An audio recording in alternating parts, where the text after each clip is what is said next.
Welcome to another episode of the Liberty Dad Podcast, a discussion on politics and culture. I'm your host, DL, America's most objective libertarian, also America's most technologically challenged libertarian. I don't know, that feels like an oxymoron. Whatever. If you're tuning in live, thank you so much for giving me your time so early. All right, folks, remember, this show does not run on freedom fumes alone. If you're watching me on Rumble, smash that green $ during the show to drop a Rumble rant. It's like tossing a cold one my way. Keeps the vibes high, the mic's on. And if you want to go all in, tongue-tied. If you want to go all in, click subscribe for just $5 a month. Your support helps me fight the good fight. All right, let's get into it. Some announcements. Tonight, 7:30, I will have Carlin Borsenko on. We're going to talk about the radical left. We're going to talk about Antifa. She has done her duty for the last several years, infiltrating the radical left, not only in their Zoom calls, but actually even in person, gathering materials, bringing to the wider public what they are about, how we can know them, like distinguish them from people on the left who are not the radical left. And hopefully tonight she'll give us some answers on what we can do about it. So make sure you tune in tonight, 7:30 p.m. All right, I always tell you to beware of what you believe on the internet. This is constantly true. This has been true since the days when my mother would forward me an email, and she'd be like, "Did you hear about this?" And I'd be like, "Mom, that's not true." And yet here we are, my generation, succumbing to nonsense, things that aren't really true. And it's important to filter out the nonsense from the actual good stuff, because otherwise we could go astray. So I've got 3 topics today that are along that line. First up, yesterday I talked about Pete Hegseth's speech that he gave to the 800-some generals and top brass. And immediately following that, the internet had a heyday because his big thing was like, we don't want fat troops. We want troops that can pass their PT test, that are rugged and rough. And if that means cutting women from certain roles because they can't do these, they can't meet these requirements, then so be it. If that means cutting men from some of these roles, that so be it. So what did the internet do? Well, they played this video, and I'm going to pull it up here. Project Esther is about eliminating the First Amendment. Hold on. That's later. All right, let's try this one more time. So here we are on Dad TV, and we're going to play something. This is what the internet responded to Pete Hegseth talking about we should have fit troops. He said fit, not fat. Okay? So they posted this clip. It's always just a clip. Here it is. Maybe. Why are things not working the way they're supposed to? It worked a moment ago. It was President Trump who inspired us. You see that? I'm going to play it again. It was just a very short clip. It's like 2 or 3 seconds. Watch how he struggles to do a chin-up. It was President Trump who inspired us. All right? So he's struggling. He's on the struggle bus there. However, because when I first saw it, I was like, wow, he can't even do a pull-up. And there was I probably grabbed a shorter clip. I think there was one where he does it like 2 or 3 times, and he's using his waist to kind of lurch himself up, right? Kind of leap up there.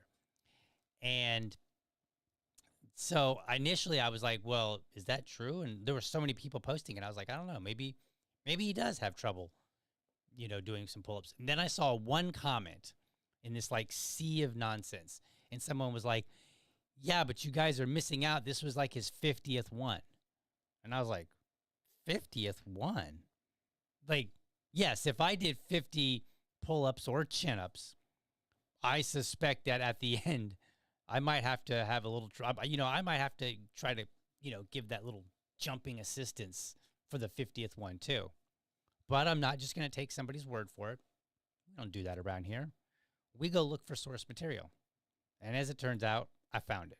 So here's a longer clip that was actually put out by Pete Hegseth himself that gives you some context for that video that we just saw. Okay. It was President Why Trump are things who not inspired working today like they're supposed to? Here we are. All right. Let me see if I can try this again. Here we are in the bowels of the Pentagon for the Pete and Bobby Challenge. I think this was your idea, so I blame you. But it's all about Make America Healthy Again. We're going to be fit, not fat. We want recruits that are ready to go and challenge. What are we doing today, Bobby? Well, Pete and I are going to do our part, encourage American youth to do this challenge. And the challenge is to do 100 push-ups and 50 pull-ups in any order you want in under 10 minutes. Okay, did you hear that? 100 push-ups, 50 pull-ups, in any order that you want in under 10 minutes. So then they go on and they say this. So 5 minutes is the top standard that we want to meet. Not going to be able to do. All right. I want you to watch carefully. Now, people were criticizing him because he was doing a chin-up in that video that you just saw. He was doing a chin-up, which is different than a pull-up. You can't see it here, but a pull-up, has your palms facing out, works more on the shoulders and the back. And then a chin-up is where your palms are facing your face when you're doing it. And then it relies more on your biceps. Okay? And so people were mocking him. They're like, he wasn't even doing a pull-up.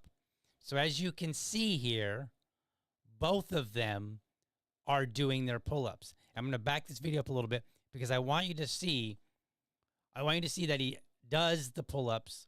He also does chin-ups.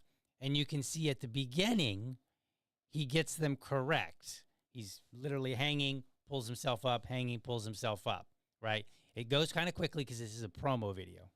And then I want you to pay careful attention to others in the video that you see. All right? 5 minutes is the top standard that we want to We're meet. not going to be able to do All right, so that's funny. He's like, we're not going to be able to do it in 5 minutes, which is fair because, like, Pete is, I don't know, like 46, about my age. And then I think RFK Jr. is like 71. He's actually pretty fit for a 71-year-old. So good for him. But let's continue. Very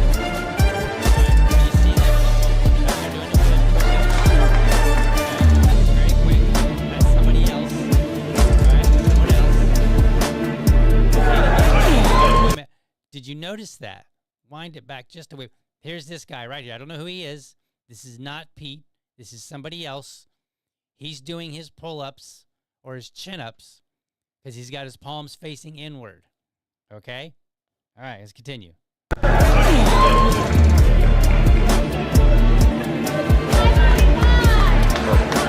All right, you can't see it because I cut out the video, but Pete Hegseth did his 100 push-ups and his 50 pull-ups in 5 minutes and 25 seconds. RFK Jr. came in right behind him at 5 minutes and 48 seconds. Now, you could argue and say when a 70-year-old man comes in barely 20 seconds behind you in a challenge like this, perhaps you're not as tough as you. You could make that argument, and that's fine. I have no issue with that. Okay? The issue that I have is that people were going around showing a video of Pete Hegseth at the end of his set, and he's not really doing he's not doing pull-ups to begin with. He's doing chin-ups, okay? But he actually, as we saw in the video, it's very brief, but as you saw, he started out doing pull-ups. They were correct, hanging all the way down. He wasn't lurching up. And then toward the end, he's using, kind of the thrusting up to kind of assist him, okay? I don't know if that was not part of the requirements. Like, I don't know. But here, look. If you do 100 push-ups and 50 pull-ups or chin-ups or a combination thereof in 5 minutes, like, I'm not going to dog you because maybe the last couple weren't correct. Okay? If this was an actual test, then yeah, maybe he might have failed. But if it's just a challenge to kind of get people motivated, not really worried about it. It's not a big deal. But see, this is the thing that you have to be mindful of. People like to cut up clips. Like, that clip was only like 2 or 3 seconds. But when you look at the wider clip, and in the clip that I gave you was actually even shorter. Like, I cut out, because there was a lot that was not relevant to this particular conversation, because it was a promo video of the whole event. And they talked to other soldiers, and they just got different, clips and whatnot. And so it seemed like a pretty cool event. So that's the first one today. Be mindful of what you see. And a lot of people were promoting this. I don't know if they were necessarily on the right or the left, since Twitter tends to be more right-leaning today. I'm going to go with it was probably a bunch of right-leaning. But then again, you've also got a lot of accounts who are anonymous, so you don't really even know, like, is that even an American? Is it the so-called Indians that are taking over Twitter? I don't know. But the point being is it was passed around. It kind of went viral in a sense. It was passed around a lot, and a lot of people were misled, period. And in this particular case, it's not a big deal. Like, okay, Pete Hegseth can't do a pull-up. Whoop-de-doo. That doesn't change the trajectory of America. There's nothing there to worry about. However, what it does do is it gets you used to seeing short clips and thinking they're real. So that is, in fact, a problem. And so I would argue we need to be mindful of, again, what we see, even if it's something that doesn't matter at the end of the day. Now, let's move on to this next video clip, or set of clips. I kind of got a little annoyed the other day because I actually had to kind of defend Joy Reid. Like, what is this world coming to when I've got to... I'm America's most objective libertarian. I have to be objective. I can't say that and then go on and not be objective. So I had to. And so I saw this clip that was getting passed around. And let me see here. I think I can pull something up here real quick. What do I have? Did I? I don't think I set this one up. I might have made it. Give me a. Let me walk through this really quickly. Is that what I wanted? I think that's what I wanted. Yeah, here it is. Let me show you this tweet. And this is I thought I had everything set up, and I had just one missing here. So we will put this up on the screen here for you really quickly so that you can see it. All right, so there we go. All right, and almost there. So there we go. All right, we're getting it, folks. We'll get there. There we go. All right, so end wokeness again. This is like the third time that I've corrected this account, and this is a massive account. They said, Joy Reid on the fascist agenda. They want to take us back to no income tax, no regulations, earn what you want, family inherits everything. So they're saying that, they're quoting her, saying, hey, she's claiming that this desire to have no income tax, no regulations, earn what you want, and your family can inherit all of your stuff, that's fascist.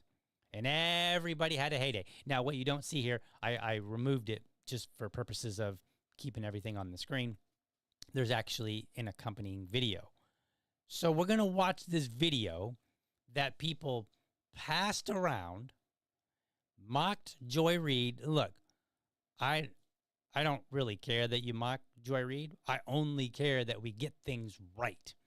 Because when we get things right, then we stand a better chance of going in the right direction. The analogy that I make, and I tell people often, I say, if you go to the doctor and you're like, doctor, my stomach hurts, it's been hurting for like a week, and they misdiagnose you, that could be a disaster. Or if nothing else, it could just delay you getting the proper treatment so you'll feel better. So the same thing applies when we're online.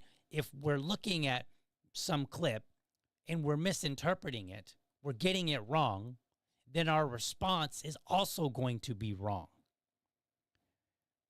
So this is what she said. Let's pull it up. Let's pull up Dad TV here. All right. And then let's see if I can get these stinking buttons to work. Let's try this now. No.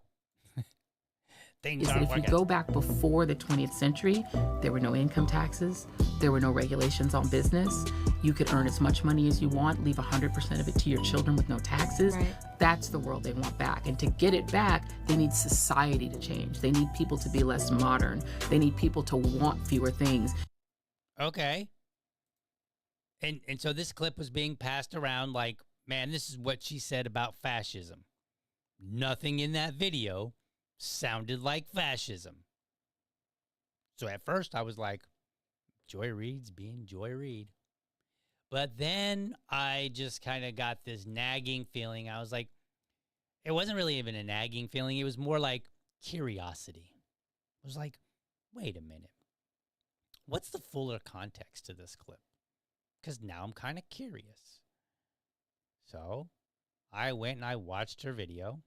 And as it turns out, is that if you go back before the 20th century, they were not working. All right, I'm going to have to work on this after the show. Things aren't working. I apologize. Here is a 2-minute clip.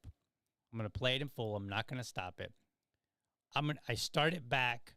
So the clip that you just saw of her talking about all these things, less taxes, less regulation, those kind of things, that's going to be at the end of this clip. But I want you to hear what she's actually talking about. So I started back about 2 minutes. So here you go. Project Esther is about eliminating the First Amendment, meaning... Wait, Project Esther? I'm sorry, I lied. I said I wasn't going to stop this. Has anybody heard of Project Esther? Go ahead and raise your hand if you have. Okay, one person. I totally made that up. Anyway, let's go. That they will make it illegal to protest anything that they say is terrorism. What do they think is terrorism? Being pro-Palestine. They believe that criticizing Israel is terrorism. They also want to subjugate women and force them, which is why it's called Project Esther, Esther from the Bible, to convince women, either convince them or force them to come out of the workforce and largely go back into the home. They don't like the idea of women like you and me, but really not you and me, more like Betty and Suzanne. Right. Working. And so the goal is to get Betty and Suzanne out of the workforce, out of the military, out of leadership in corporate America, and back into the kitchen. Right. And so Project Esther has those twin goals: protecting Israel from protest and criticism by making that criticism basically illegal, shutting down those protests on college campuses, and forcing women back into the home. Wow. And what does this mean for Black people? Well, what we always have to remember is that when they say they want women back home, they don't mean us. Right. Because they do want us in the home, cooking for the white family. Yes. They want back the kind of world in the 1950s where the only time you saw a Black woman, she had a maid's uniform on, and she was taking care of your children. And the only time they saw a Black man is that he was their butler and their driver. Right. They really miss the hierarchical past that we tried to leave behind. But that's not that old. We're talking about the 1950s. They desperately want that world back, if not the 40s, 30s, or the 1890s. So the goal of trying to force the country backwards to that late 19th century or early 20th century, they're very serious about. And one of the reasons they're so serious about it is that if you go back before the 20th century, there were no income taxes, there were no regulations on business. You could earn as much money as you want, leave 100% of it to your children with no taxes. Right. That's the world they want back. And to get it back, they need society to change. They need people to be less modern. They need people to want fewer things. They need people to be satisfied just being workers. And they don't really believe that any of us have natural rights. Yeah. Okay. Does that at all sound like she's blaming this desire on this fascist viewpoint? Not at all. Not at all. And what's the interesting thing about this? Because you might say, well, DL, why does it matter? It's Joy Reid. Joy frickin' Reid. Why do you care about her? Well, I don't. Okay? And in this particular clip, I think what she had to say was even worse. However, she's not entirely inaccurate. So I started looking at Project Esther. Now, if you've never heard of it, Project Esther is kind of like, you might think of it as a sibling to Project 2025. It's by the same group, the Heritage Foundation. They came up with this blueprint, this idea. And as I'm still reading, it's like a 33-page document. It's not very long. I'm still reading it because I may do a show on it. I may talk about it. The primary goal of it is indeed to address anti-Semitism. What's interesting as I started digging into this document is that they are willing to do a lot of things to tamp down on anti-Semitism. But it gets really interesting when you find out that they don't have a lot of pro-Jewish groups supporting this. It's largely evangelicals that are, or evangelical groups that are supporting this. So I thought that was kind of, because I'm like, wait a minute. If you're going to come up with a blueprint to deal with anti-Semitism, shouldn't you, I don't know, have some pro-Israel groups, pro-Jewish groups on board? And if you don't, why not? What's the disconnect there? Why would you care so much about helping a group where other groups, let me see how you want to say this.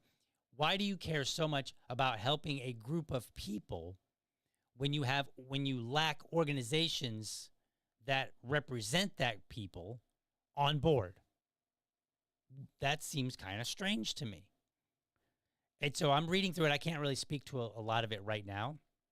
I've skimmed it over. It does seem largely about dealing with anti-Semitism. I haven't yet seen the parts where Joy is talking about how they want women in the home. That part I haven't kind of come across yet. But I did come across other entities that were arguing and saying this could have a chilling effect on the First Amendment. So at least the part where Joy says there's a First Amendment concern here, that does seem to be accurate. I think that's the only thing in that little clip that was actually accurate, because I haven't seen anything. I haven't seen anything that says we want black women to be our maids and black men to be our butlers, that we just like this hierarchical power. Like, I think she's just making that up, completely pulling it right out of her ass. So there's that, right? Like, again, I hate the idea that I'm defending her even a little bit, because the full context of her comments, most of them are garbage. But there does seem to be a real concern with the First Amendment. And so I'm like, well, wait a minute. And what's really interesting about all this, there is a large portion of the right who are anti-Zionist in some way. You know, maybe they're anti-Jew. Maybe they're just like, look, it's none of our business. Maybe, you know, whatever, right? There's a variety of them. And they kind of overlap with the group of people that used to mock and then say, hey, 2030, you will own nothing and you'll be happy. Remember that? And so how do you get to a place like that? Well, for starters, you start chipping away at our Bill of Rights. You chip away at them. Chip away at the First Amendment, chip away at, you know, the Second Amendment, some of the other ones that are relevant. And then you get to a place where you have the elites in this, like, I don't know, this conspiratorial world, which may or may not be a real thing, or may or may not have any serious momentum. That's how you get there. And so for me, I look at this as an opportunity for the right to do exactly what I'm doing right now. Take just a quick look, say, okay, that's not really what she was talking about. She got a whole, she bastardized a lot of things, but she does raise this alarm on the First Amendment, and there's truth to it. She's just getting pretty much everything else wrong. So let's now deal with this First Amendment thing. Let's deal with this Project Esther. Let's talk about why is it you don't have any pro-Jewish groups supporting your efforts for fighting and combating anti-Semitism. Why? What's going on here? What's the play? And how involved is the Trump administration? Or how much is the Trump administration playing into that hand? These are relevant questions, because we have to ask ourselves, like, what society is it that we're building, either by intention or unintentionally? Right? There are things that you do and you're like, this is what I want to do. This is what I'm trying to accomplish. And then there's the reality of what you actually accomplish. We can't have that conversation if we're dealing with 19-second clips that mischaracterize what she said and ignore an actual real concern. Buried under this garbage was a real concern. Nobody's talking. And there were, like, let's go back to that image here real quick. Okay? If you look there, you might be able to see it. This was posted on September 30th. It has 8.3 million views. That's a lot of views. That's like, and people were posting. You could go look it up and you could see what people were posting. They were like, ha, ha, ha, I can't believe Joy Reid thinks that this is fascism. If this is fascism, well, then I'm on board. But like, no, that's not what she's talking about. She's talking about this Project Esther thing, which I never even heard of until I watched the full video of Joy Reid. When I went and I looked it up, and I've got it in the show notes if you want to. I don't think you'll be really interested, but in the essence of being transparent and showing you where my sources come from, you know, it's in the show notes. So for me, I'm like, no, that's not what she's saying is fascist. She's talking about these other things, which she's also getting wrong, by the way. Just point that out. Like, so yeah, she's wrong, but there was buried in there is something to worry about, or at least to look into. But we're not looking into it because we're too busy dunking on Joy Reid incorrectly in the same way that people were dunking on Pete Hegseth also incorrectly. So there we are, folks. 2 out of the 3 things today are just nonsense. So what we're going to do is we're going to go to intermission here in just a moment. Let's see, where's my intermission video? We'll get that queued up here. And then what we will also do is go to some comments and see what you guys are saying all up in the chat here. So let's hit that chat, see what you guys are saying. We'll go to intermission. We'll come back. We'll talk about our third topic, some road rage. So let's see what we got here. That Liberty Lady says, I remember when Duval Democrats took an LPDC, that's Libertarian Party of Duval County, video and sliced it up to make a certain District 2 school board candidate look bad. They did. And I hit back at them. And I got into it. And they blocked me on all the social medias. The Democrat Party here at Duval, they blocked me. Their chair at the time blocked me. I'm still blocked. That's fine. I have no problem. And I actually don't have a problem taking our content or my content, any content that I produce. I have no issue with somebody clipping it and using it. Go right ahead. However, if I find out that you've clipped it and in a way that makes it look like me or somebody that I'm hosting is saying something that they actually didn't say, I'm going to swing back hard. That's just how it is. That's what you do when you don't believe in intellectual property. You know, you don't go to the courts, you go to the public and you say, all right, you go, crack your knuckles, you know, get your neck all limber, you grab your keyboard and you go to war. All right, let's see what else we got in here. Let's see here. Anne-Marie says, with the AI age, it will be harder and harder to know what videos are real, whether short or long clips. Yeah, kind of. I think it depends because there are AI tools that come out and they evaluate images and they're like, yeah, this is AI. I don't know how they determine that. So you may end up getting a bunch of tools that could scan it and say, nope, this is AI, you know, AI detecting AI. You also will be able to tell if you can't find a clip, like a longer clip, then you might say, I think that might be AI. So I think there'll be some ways that we can help sort that out. But are we getting to a point where even that might be difficult? Probably. I mean, especially if in this particular case, I just showed you two of them, two videos. They were real videos. They weren't even AI, and people just gobbled it up. So part of the problem may be more so that people are unwilling to even evaluate it, whether or not there's, you know, they're able to. Did I say that right? No, I said that totally wrong. The bigger problem will be that people just don't care enough to go and investigate. They take it at face value. And that's regardless whether or not there'll be any tools or any ways to identify AI generated stuff from real stuff, right? Like it doesn't matter if you have all the tools in the world, if people are just going to be like, ha, that Pete Hegseth guy, he can't even do a push-up while you're guzzling beer and eating Cheetos. Because come on, let's be honest. Most of the people that were mocking him, they couldn't do that either. Let's not even pretend. How can you say that, DL? Because like 2/3 of America is overweight? Something like that?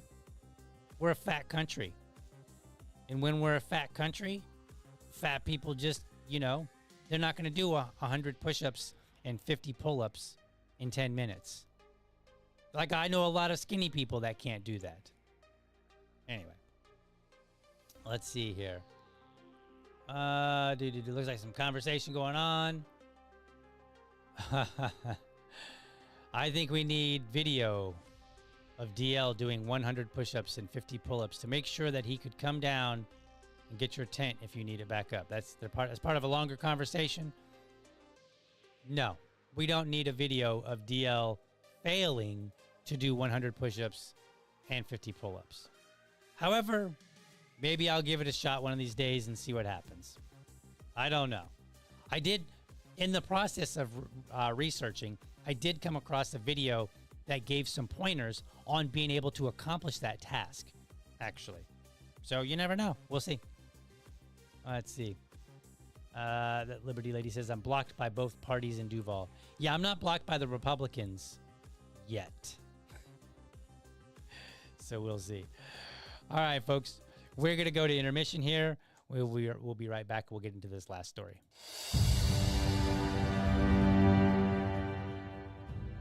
You Are the Power is a membership-based grassroots nonprofit whose mission is to spread and act upon the principle of human respect. In 2024, we received over 300 requests for assistance. And with the recent expansion of our volunteer program, You Are the Power stands ready to assist hundreds more in 2025. Since its inception, You Are the Power has sought to do something radically different in its advocacy, transcend the political divide, and help those who need it most. We focus our efforts on empowering every one of you by using localized, single-issue activism to free our communities, take power away from the government, and put it back in your hands where it rightfully belongs. We remind the government that they are beholden to us, not we to them. With a shared social media reach of over 100 million, You Are the Power's work in 2024 brought about significant and inspiring change nationwide. Unconstitutional local ordinances were repealed. Families fractured by the poverty of due process within the criminal legal system were reunited. The confirmation bias of law enforcement was exposed, resulting in criminal charges against factually innocent people being dismissed, and the actions of bad actors were uncovered, shining a light on the need for increased governmental transparency. Harmful government measures stem from the lack of respect for its people, and fostering a culture of human respect is the best way to combat this. You Are the Power utilizes positive, solution-based messaging to demonstrate how human respect is the viable alternative to mandated government policies. You Are the Power holds free training sessions for our members, offering classes on public speaking, leading with love, media relations and publicity, event planning and management, legislative outreach and engagement, and understanding your rights while interacting with law enforcement. We launched an app in 2024 that allows members to connect directly with causes and leadership team members. It enables us to activate our members to organize their community resources around a cause and work toward a solution. Most importantly, we are thankful to you, our members. Last year was historic. Your generosity and support made it possible because You are the power. All right. Make sure you support You Are the Power. Spike is doing amazing things. He gives regular updates on the families that they've helped out and the cases that they're winning. So very good organization, very good work by Spike Cohen. All right, this next one, finally, we get a wild New York Post story about a driver forced to dig a grave and pay up after hitting somebody's dog. Now, people cheered, but just what were they cheering for? Well, first, let's take a look at what they were cheering about. So here's the story from the New York Post. Pet owner forced driver who killed his dog to dig dog's grave at gunpoint. I should shoot you, no for it. Should shoot you, no for it. I should shoot you, no for it. Now for it. Okay, so the New York Post needs to edit their stuff a little bit better, but whatever. I'm not one to criticize. Some of my tweets pretty bad. All right, so this is the guy. Before we get into the story, this is what was posted. Here's how people responded. Bro literally did nothing wrong. Okay. $200 is nothing for killing his dog for F's sake. Based. Good, he should get compensation. Juan Wick. There were a lot of memes along the John Wick variant, in support of this guy. There were other memes as well, but quite a few were this Juan Wick kind of idea. If he's convicted, I'm donating to his commissary. I'll drown homie in honey buns and vape pens. I would absolutely refuse to convict if on a jury. Like 100%. Wouldn't even consider it. This was justified. Jury nullification. That is all. Well, I don't think I have many problems with that. I can't talk about what I'd do if someone hit Lucy because it would violate the terms of service. Free this man immediately. Seems like a hero to me. Now, I don't know if you noticed, but all of those were blue checks. Somebody paid for that account. Now, it's possible that they're just still trolls, but these are paid accounts that at least require an ID. So I'm not just picking random accounts that people threw up so they could just shitpost. Okay? But let's talk about what's going on here. Let's actually get into this story. So here's the New York Post story. And it says, enraged pet owner kidnapped driver who hit his dog, forcing him to dig animal's grave at gunpoint. Cops. Just cops.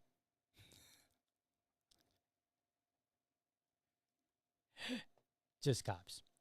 Like I assume it said cops. Say, or I don't know. This is...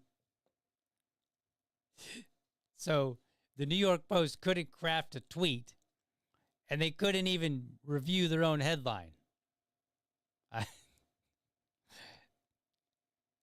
This is crazy. All right. Let's be serious. Okay, put on my serious face. So let's read what people were supporting. Okay, because we're just off the heels of Charlie Kirk being assassinated, and then dumb kids on TikTok celebrating, being excited. That's what you get. All this kind of stuff, right? And then that enraged the right. They're mad. They're like, "How dare you talk like that? Like this was a vicious crime. This is not a world that I want my children to grow up in." Okay, well, let's see if this is the world that you want your children to grow up in. An unhinged Texas man outraged that his pet dog had been run over held the driver hostage at gunpoint and forced him to dig to the animal's grave. Oh my gosh, who is writing this stuff, according to police? Alberto Joshua Hernandez, 22, allegedly left the driver feeling scared to death when he kidnapped him while he was pulled fixing his bumper after fatally hitting the dog driving home in Mineola on September 8th, according to an affidavit obtained by KETK. Maybe I should have clicked on the KETK article. Maybe they would have written it coherently. Anyway, here's about all you need to know. Hernandez stopped his truck behind the man's vehicle and pulled out an automatic pistol. Okay, just think about this. Let's think this through. You're driving. You hit a dog. You stop. Somebody stops behind you in a truck. They get their gun and come out. What does that tell you about the situation already? Hopefully, where's my sounds? Hopefully you said that the dog owner did not have their dog on a leash. If you said that, go to the head of the class. Man, my sounds are everything's always messed up around here. Who is running this show? I need to fire him. If you said that, go to the head of the class. So the dog owner, now look, maybe the dog got away and they're driving around and they're like, Poochie, where are you? Come here, Poochie, right? Maybe that's happening and cool, I get it. It's happened to my neighborhood. I've seen people driving around. They're like, man, have you seen a little dog that looks like this? And I'm like, no, sorry, I haven't, right? I get it. Your dog gets away. Sometimes it happens. You open the door, they dart out. I'm not blaming you for that necessarily. But I am pointing out that if you're driving around, your dog is running around. Your dog is probably not trained to pay attention to traffic, which means getting hit by a car is a high possibility. He then forced him to pick up the body of the dog from a nearby ditch and carry it to his yard, according to police. All right? I should shoot you now for it, the man said, Hernandez told him, according to the document. He then confiscated the victim's keys and phone and kept the gun aimed at him as he ordered the man grab a shovel and dig a grave to burn. Oh my goodness. do they even have an editor at the New York Post? Like, I just skimmed over this. Like, I didn't really, like, when you're reading it out loud, you notice the grammar mistakes a whole lot more. Once the dog was buried, Hernandez allegedly went back inside and came outside with an AR-style rifle with 2 magazines. He forced the man to walk back to their vehicles and drive Hernandez's car to an ATM to get cash to pay his compensation for the dog's life. The man told police he was scared to death with Hernandez sitting in the passenger seat, still pointing the gun at him, and withdrew $200. Hernandez allegedly also took a photo of his driver's license and told him he knew where he lived, according to the document. Video. They didn't even spell the word video right. Are you seeing this here? They didn't even... There's no I in video. Is this story just made up? Am I being trolled here? This is the worst article I've read in I don't know how long. New York Post, get your act together. My son could do a better job than this, and he's 6. Video from the ATM allegedly showed the kidnapped man withdrawing money and handing it to the passenger of the vehicle, who was holding a gun, according to police. The man later identified Hernandez as the suspect from a police lineup on September 19th, and his mother also testified that she had seen him with the rifle that day. Hernandez was arrested by police in Mineola on Thursday and charged with aggravated robbery, aggravated kidnapping, and drug charges. He's currently being held in the Wood County Jail on a total bond of $660,000. Okay, so all these people, they're like, I'm going to nullify the jury. I'm going to pay for his commissary. He did nothing wrong. And mind you, all of those accounts, and there were many more, all of those accounts were blue checks. Some of them are actual real people I know for a fact. And there were 1 or 2 that I saw mutuals of mine who also supported this, who I also know to be real. One of them is getting ready to be a father himself. Are you people psycho? There is nothing about this story whatsoever that is acceptable. Nothing. The driver stopped when they hit a dog to see what happened. They didn't keep driving. They stopped. So let's put this into context. If my son is in the future driving and he hits a dog, I expect him to get out and to try to, whatever, right? He has to be careful. It depends. I mean, if you're on the highway, maybe you don't stop, right? Like it's circumstantial.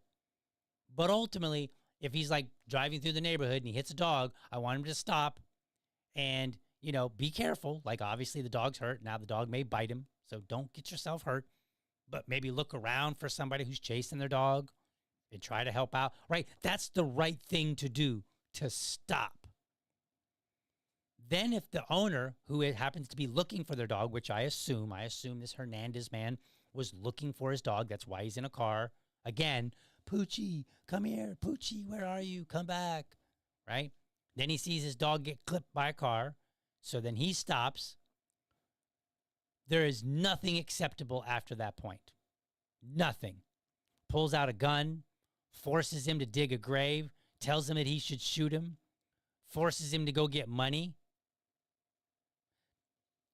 Let me just be very, very clear, Twitter, which is mostly right-wing. I don't want to hear another damn word about how angry you are over Charlie Kirk when half of y'all celebrated this. This could be my son that you jackasses are celebrating. I'm sorry. You're supposed to be holding me accountable, folks. I said we're going to keep this family friendly. I'm trying. But this enrages me. We're still talking about Charlie Kirk's death and how angry we are over people trivializing his death, which we should be. And then people want to go out and celebrate somebody literally kidnapping somebody, robbing them at gunpoint, because they couldn't keep their dog on a leash. Because at the end of the day, that's what, like, if my dog gets out, runs across the street, and gets hit by a car, you know whose fault it is? Mine, for not being better, keeping my dog on a leash or in the house or within the confines of a fence or whatever. It's my fault.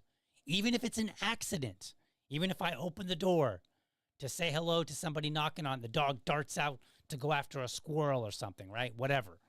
It's still my fault because it's my job to make sure that my dog is safe, period. And so then to hear people celebrating this, to think it's exciting, to say they would nullify the jury, that he should be released, that you can't even say what you would do to this driver because you would be violating the terms of service.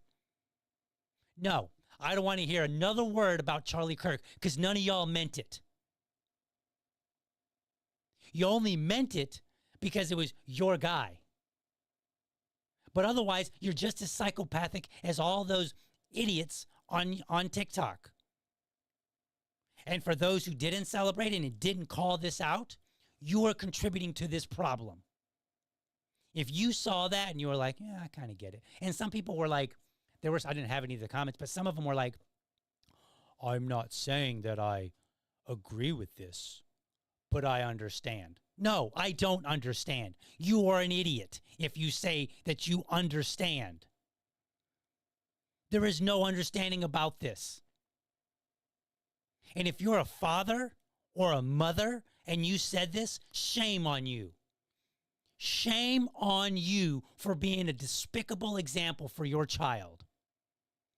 For contributing to a world you know you don't want your child growing up in. For supporting an idea that you know you would be angry about if it happened to your child. It's disgusting. I just can't believe people. And it's not about a dog. It's about how do we treat people. I don't want my son ever being held at gunpoint for an accident. If he's held at gunpoint, he better have been threatening your life. Period. Let me dial it down a little bit.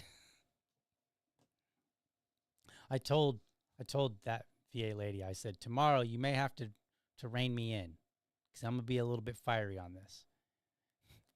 So let me tell you that. So Dennis Prager, you might know him of PragerU.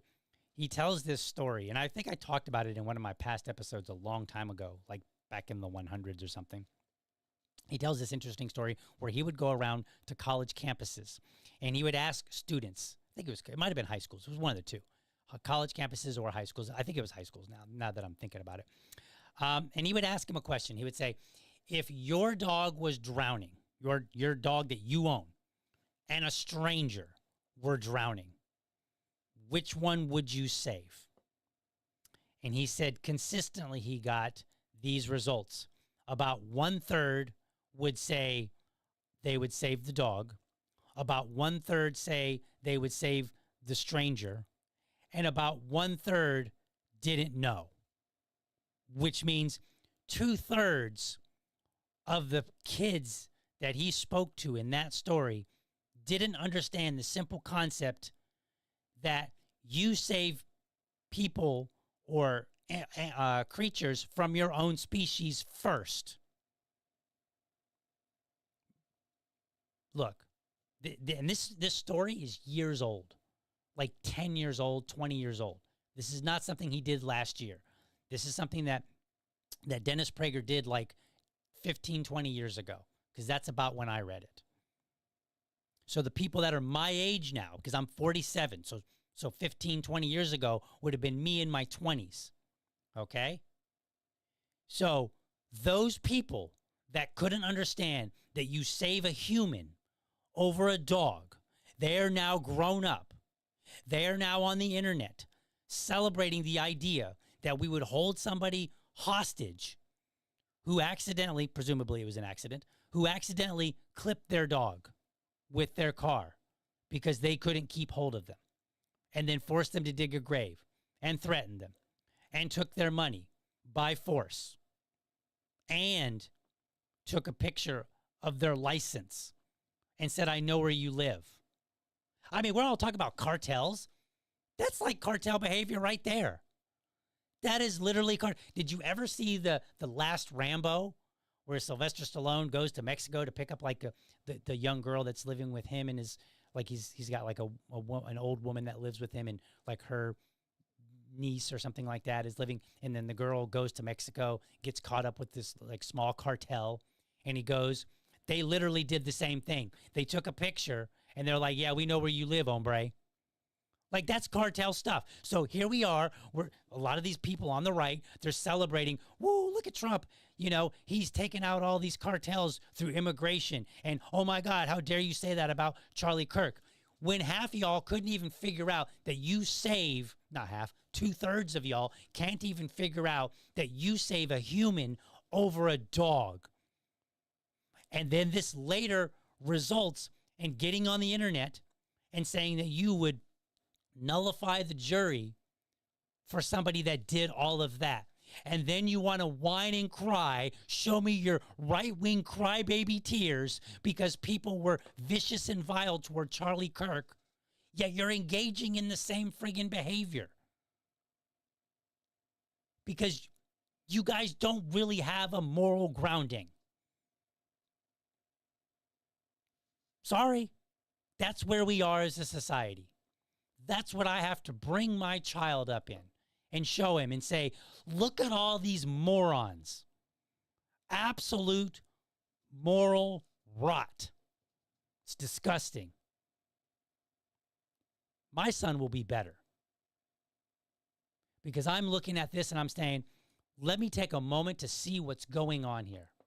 No, it is not okay to hold people hostage and to take a picture of their license and threaten them and say you should kill them. No, it is not okay.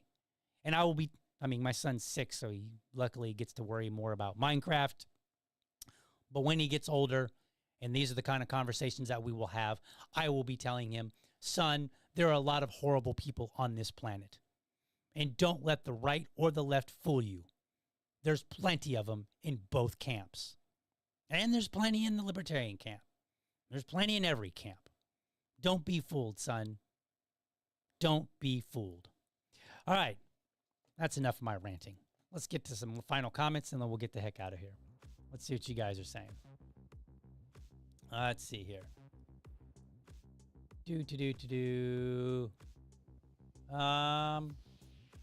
Feminism was the worst thing to happen to women. I mean, I'm not going to try to get in and talk about which wave I think was worse, but I think the current strain that we have is definitely damaging. I think there were some elements of earlier feminism that did have value, but I think it quickly lost its value because, well, women were given rights that they previously did not have or were being restrained from, right? So for me, I look at it and I say there are some good elements of the earlier feminism. The later feminism, I'm not so on board with, but I think there were a lot of destructive parts to it as well. Some of the old school feminists that I actually agree with today, who I think are still saying, well, I was going to say their names, but I don't remember. Camilla Pagli something. She's one. There's a couple of others. Let's see what else.